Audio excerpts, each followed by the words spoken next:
Hello and welcome to Security Scan. I am Vishal Dahiya and today we will discuss the phenomena of urban terror or lone wolf attacks and India's bulwark against it.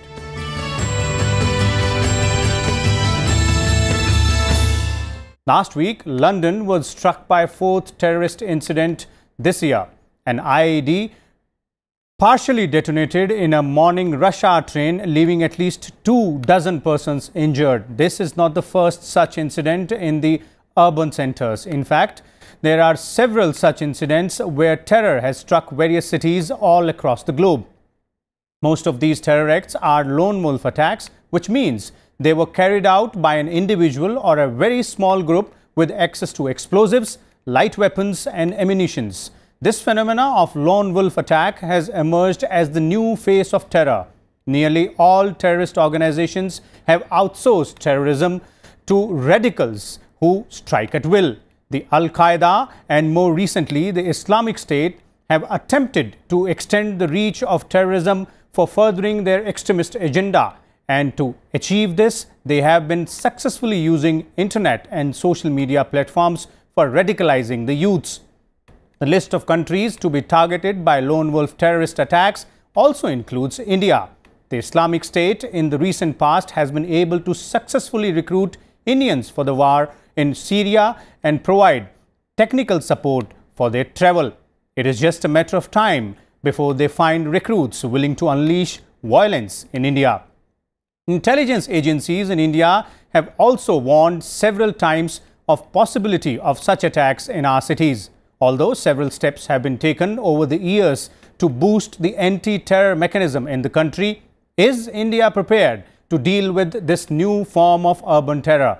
And what all needs to be done to further strengthen our bulwark against such acts? For more and for a detailed discussion on this, we have with us distinguished guests on the panel today. Let me introduce you to them, starting with Mr. Anil Choudhary, former Secretary Internal Security, Ministry of Home Affairs. We also have with us Mr. R.K. Medhekar, former Director General National Security Guards, that's NSG. And we are also joined by Mr. Maxwell Pereira, former IPS officer. So, welcome all of you. Let me begin with you, Mr. Choudhary, since you've been in that particular place where you must have been dealing with such kind of issues on a daily basis. How difficult, or rather how threatening is the situation right now, specifically with respect to this phenomena of urban terror? Thank you, Vishal. Your points are well made. There is a growing global urban terrorist attacks in Europe. More recently in London, which has taken a heavy toll of lives. The London Bridge van running amok with the weapons. We had an attack in Paris. I would like to make 3 points with regard to India. We have been singularly lucky that there has been no major strike terrorist in India 26/11. No major. Specifically with respect to this new phenomena of urban terror, lone wolf. No. We have been high on the terrorist radar of Al-Qaeda, but as far as the IS is concerned, we are not that highly threatened as the European cities. I'll give you the reason for that is that it is these operatives on the ground, the lone wolves so-called, they comprise immigrant Muslims who have come in from Syria, from Iraq and other stricken areas. Our Muslims have grown here for centuries. They have been part of this country. They have been much more tolerant. The radicalization process among the youth in India, Islamic Indian youth, has been much slower. And the recruitment of IS from India, fortunately, has not been that much. It has not been able to strike deep roots, which does not mean that shall not happen. Okay. I will come to preparedness. Also, preparedness, you see, there's two things. One is reacting to an attack, all right? And one preventing it. And preventing. I think to prevent terrorist attacks, intelligence, actionable, operational holds the key. And most of it is based on technical intelligence, TechInt, which is an area of our weakness, and police station level, ground level flow of daily intelligence inputs, where also we are far, far behind other cities. Okay, we have two senior officers with us, former officers who have must have acted on these kind of influence. Let me first bring in Mr. Maxwell Pereira, former IPS officer. Mr. Pereira, you must have served in several locations, one of them being the national capital, and you would have dealt with situations wherein intelligence inputs would have come in about the possible terror attacks. There are two points which have been made by our panelists out here, that one way is reacting to a terror attack, the other is preventing the terror attack. You have served in several positions, several locations, one of them being the national capital. What I want to know is that there is a severe criticism time and again about the first line of defense against any terror threat, that is the police force, that they are not very well equipped, they are not very well trained to respond in a manner which is required in case there is a terror attack. Well, to an extent, it depends on the location, it depends on the police force that is faced with such a threat. To be fair, I think by experience, we have had a track record in Delhi to have almost solved every single terror attack. So if you are talking of response, there are various factors of response, but I mean, coming back to the general view, both prevention and detection is as important as the other. Okay. And in this, Anil brought out a point about the police station intelligence. If the general policing is fine, if during general policing, the feedback system of there is no one who can beat the foot constable, the beat constable as we say it. He ultimately is the pulse of the people. And if there is some aberration, anything happening, it is he who normally knows it or gets to know of it, or he can find out about it. And this is something that again and again is dinned into the constabulary of the force, and this is something that we need to rely on. And all the time, unfortunately, what happens is that this force, instead of concentrating on their particular job, are often called off for other duties, for emergent duties, for VIP security, for all sorts of things where manpower is lacking. So those are important. They feel, I mean, temporary importance is given to them. They are just dragged off. That having said, I mean, 99% of the incidents in Delhi, the response time in Delhi, in fact, the Delhi PCR is renowned for its quick response. Okay. You know, one of the fastest response police forces in the world it is.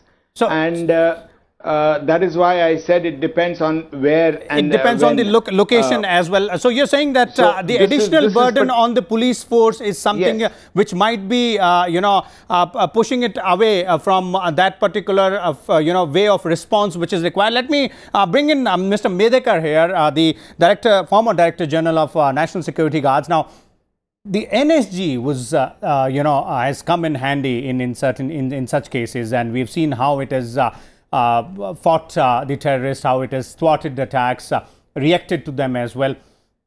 It's considered to be a specialist organization. As Mr. Pereira was pointing out, that it depends on the location and the human intelligence, that is the beat constable, is the crux.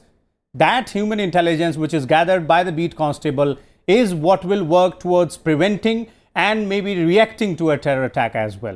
So when NSG moves in, or must have moved in, do you believe that these are the lacuna areas? If it would have been worked upon, it might not have, the NSG's presence might not have been required? Well, that's not how it actually works out. As you know, the NSG is a federal special force, and it's not the first responder. It's always an emergency force. Emergency responder. It's the local police which is the first responder in most cases, or all cases. Having said that, I will also still say, and I have been a police officer for a large part of my career, when you say response, as Mr. Pereira pointed out, there are various kinds of responses. One is actual fighting the terrorists, which perhaps the NSG or a special force might attempt. But it's the other things, the investigation of the case, or earlier than that, even the prevention. which the local police has to carry out. Now, when you say they are not equipped, they are not trained, it is in these areas that we must train them. Okay. We should not expect them to fight them like, say, perhaps the NSG will fight them. Number one. The second point I want to make is, it's not as if the local police does not collect the intelligence. I think our failure has been proper collation and analysis. So, processing of that intelligence is where we are lacking. I can assure you that most police stations know what's happening in their area. Exactly know what's happening. And if there is a means of collecting and collating this and then analyzing it by specialists, I'm sure this will be a better way to go about it than just talk about HUMINT or TechInt or whatever. This is where it should start. Okay, let me bring in Mr. Anil out here. Very important point made by Mr. Medhekar that, and Mr. Pereira has also made it, that it is being done. It's not that the police force is not doing it. They are collecting the information, the intelligence, but processing and collation and analysis of that particular intelligence is where we are lacking. So, do you believe that other agencies and the inter-agency coordination also needs to be a bit smoothened? You know, Maxi is on the ball. The beat constable has the pulse of the people, of the beat. Yes, I concede that point, but the point is somebody has to look at those suspicious signs and then collate and analyze the threat and then act on it. Which, you know, in the UK, the sensitive police stations has a representative of MI5 who briefs and debriefs the beat constables every day. Okay. We don't. We have a multi-agency center functioning in Delhi with the IB. We have SMAC, state multi-agency centers, which are, I do not know, maybe functioning state capitals, but not at the level, cutting edge level. Not at the ground level. Station. This is certainly a gap which needs to be filled. There is no denying the fact that the beat constable knows best what is happening in his area. Okay, let me go back to Mr. Pereira. Mr. Pereira, as Mr. Medhekar was pointing out and Mr. Anil is also agreeing to the fact that the collation, analysis and processing of that information is where we are lacking. So, that is one point wherein I would like to know, is that something which you believe that the local police is doing its job, but then the kind of chain or rather the kind of synergy which should have been there between the local police and the top officials or maybe other agencies is something which is not existent as of now? There is a saying that no amount of effort is enough. So whatever is being done, we always got them on to do more, and we ask them that you are capable of preventing this. Okay. You are able to, detect this. This is your target. This is your, ultimate goal, that you have to come up with the intelligence. This is the information that has come. The intelligence agencies have given us certain inputs, and we have to develop it further in the field. Okay. And how best we can do it, you can do it and you will do it. This is something that we keep telling them.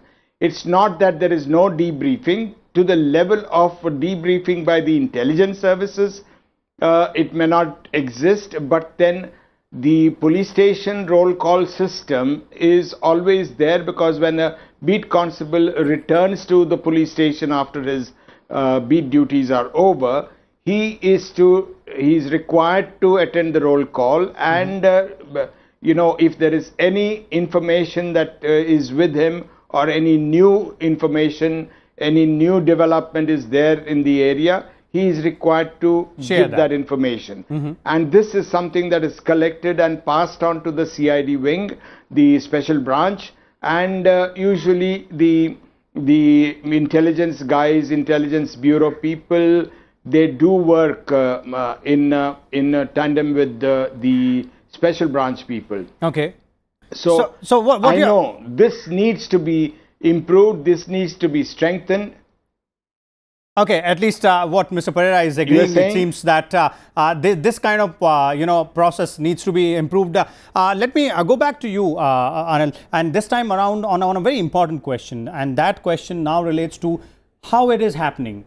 Fine, we have certain systems, certain mechanisms which we need to improve upon in terms of our local policing, processing, analysis as well.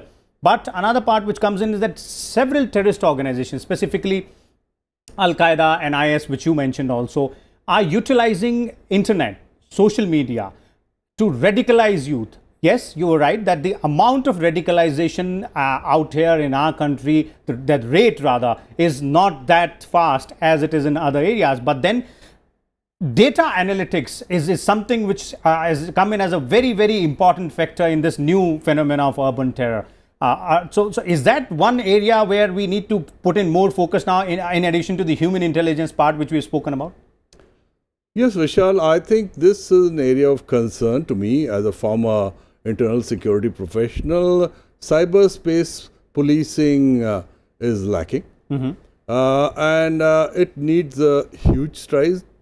It needs a lot of investment. It needs a lot of recruitments of IT professionals, and which is not happening. Experts in the area. Yes. You see, the police station staff, the younger ones are now more tech savvy than the older ones.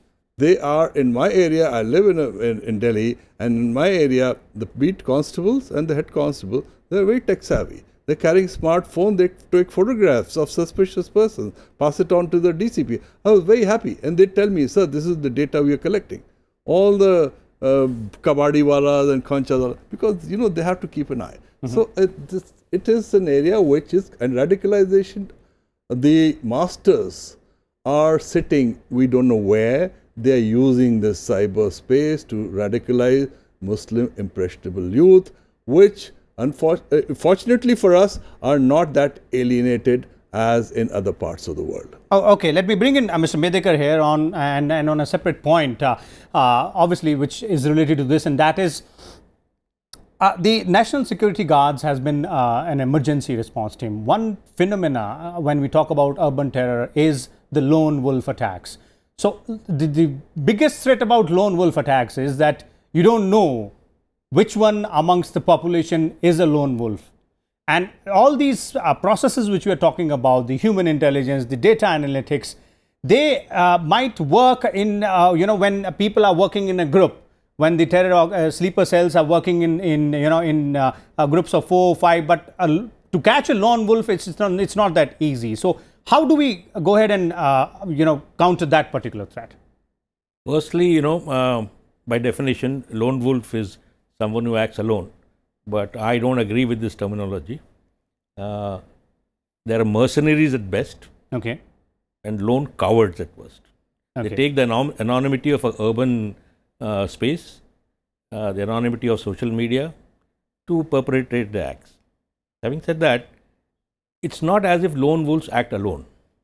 Obviously, they have been indoctrinated. There was a system which did that. It may be through the internet, it may be through personal contact, it could be through any other means. So it's not so difficult to actually anticipate certain actions which they could carry out. We may not know the person, but we can anticipate some such thing could happen through data analytics, for instance, exchange of messages, exchange of social media tweets, whatever. That is one. Secondly, once the act occurs, then we say it's a lone wolf attack. Okay. What happened before that? Obviously, there has been planning. A lone wolf doesn't mean he just goes and acts randomly. He also plans. He must have been turned and talked. Apart from that, he actually surveys the area where he is going to make an attack. So these are things which intelligence can pick up, right from the police station level to the higher levels of the IB or the other means of surveillance. So it's not as if it's lone wolf means that he's totally anonymous. I don't agree with that. Okay, and how do we counter that? To counter that, as I said, if you use your high-tech cyber analytics, data analytics. Okay. We have come back to the same thing, Mr. Pereira. One important aspect out here is the threat of lone wolf attackers, and as Mr. Medhekar was pointing out, he would prefer calling them lone coward attackers. We've spoken about how human intelligence, how data analytics and keeping a tab on the social media is all the more important. But on the ground, when it comes confronting a lone attacker, a lone terrorist working independently, how do you believe can the police force respond as of now? How well equipped is our police force? In the police station, there is such a thing called a Mohalla committee, where the respectables of the police station are always, to meet every month and discuss the problems of the, area. Everyone wants peace, everyone wants Aman. And this is often called the peace committee or the Aman committee in the police stations. And this is a forum where these kind of problems are put across to the people, and they can in fact come up. Often it happens that the touts of the police hierarchy, the local contacts of the SHO form the committee, and this is where the entire purpose is sort of spoiled. But there is another very, very important aspect one should think about, and I do not really want to, point accusing fingers at anyone, but then are we as a country, alienating people? Are we contributing in alienating people? Okay. Are we radicalizing them? Are we becoming a reason why they feel alienated? What is happening today? I mean, call it whatever, the Go Hatya, vigilantes going and killing in the name of Go Raksha, and there are hate mails, there are violence things happening everywhere. There is mistrust and there is distrust and all these kind of things. These and the the communities that are there, who are susceptible or vulnerable to get radicalized, they are the ones that we should be so careful about not alienating. And this is something that we are not doing. Instead, we are busy hammer and tong going after them, trying to sort of hit at them, finding reasons or something. What is this nonsense about? Okay. The very important point you made, Mr. Pereira. Let me bring that point to Mr. Anil out here. Mr. Anil, as far as policy is concerned now, when we are speaking about tackling this particular threat, ultimately it comes to, finally it comes to the policy. We can, strengthen our bulwark in terms of, improving the intelligence gathering mechanism and analysis and all that. But when it comes to policy, as Mr. Pereira was pointing out, that do we need to take more steps to ensure that our population is not vulnerable to being radicalized, they not feel alienated, any specific portion of it?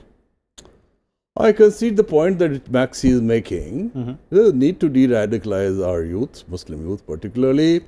But let me take you away from Delhi in policy making for a moment. Okay. And to the Bada Bazar area of Calcutta and Bandra of Mumbai. See, these places, the traffic conditions being what they are, I don't think what happened on the London Bridge, Scotland Yard SWAT team landing up within 5 minutes, neutralizing these 4 guys in a van. Number one, it's impossible. These 4 guys in a van speeding at 80 kilometers an hour, not going to happen. They cannot strike like that in Bombay, Calcutta, even in Old Delhi. And if a strike like that happens, response cannot happen in that way. And the response also cannot look at the traffic. And so there's a positive. There's also a huge need for vigilance. I do concede the point. There's a need to upgrade our skills, which is being done gradually. Mumbai police, Delhi police, Parakram and everything, they're doing it. They're on the job. Other cities and other urban centers as well. And radicalization, de-radicalization also, we are in a better position to do it. We know more Islam better than the MI5 or the CIA. Okay, let me have final closing comments from Mr. Medhekar. One is the de-radicalization type profiling. I mean, I understand the pros and cons of that. Apart from that, I think what is missing is our look at the other first responders. It's not as if it's only the police. There are civic organizations, there are other civil intelligence agencies in the state and in the center. There are bureaucrats, there are district officials. They collect a vast amount of information. I wouldn't call it intelligence at that stage, from the public. as Mr. Pereira said, we had Mohalla committees. We call it by different names. In Kerala, which is my cadre, we call it community policing.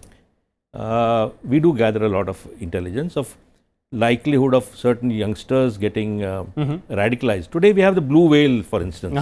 Now, similar kind of thing. I mean, how do these people get into this?